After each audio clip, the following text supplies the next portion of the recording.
જૂનાગઢના police driver Brijesh લાવડિયા મૃત્યુ કેસમાં મંજૂરી વિના કેસની તપાસ ટ્રાન્સફર કરતા હાઈકોર્ટ લાલ ગુમ થઈ ગઈ છે। આરોપી ડીવાયએસપી ખુશ્બુ કાપડિયા અને પીએસઆઈ ખાચર સામે તપાસ કરી હતી। તપાસ પોરબંદર ડીવાયએસપીને સોંપવા હાઈકોર્ટે હુકમ કર્યો હતો। કોર્ટના આદેશના 1 મહિના બાદ પોરબંદર ડીવાયએસપીની બદલી થતા તપાસ બારોબાર જૂનાગઢ ડીવાયએસપીને સોંપી દેવાઈ। મંજૂરી વિના બદલી કરી દીધી અને જાણ પણ નથી કરતા હાઈકોર્ટે આ જવાબ આપ્યો છે ને સામે ટકોર પણ કરી છે।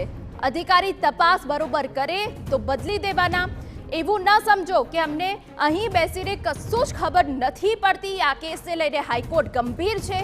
તમે ઉચ્ચ અધિકારીઓ એવું માનો છો કે તમે કાયદા અને કોર્ટથી પણ ઉપર છો। તમારા ડિપાર્ટમેન્ટના માણસ મરી જાય છે અને તમારા પેટનું પાણી પણ નથી હલતું। જ્યારે હાઈકોર્ટ આક્રમક થઈ છે, હાઈકોર્ટે જવાબદાર અધિકારી સામે કન્ટેમ્પ્ટ ઓફ કોર્ટ કરવાની તૈયારી દર્શાવી। વધુ સુનાવણી 2 સપ્તાહ બાદ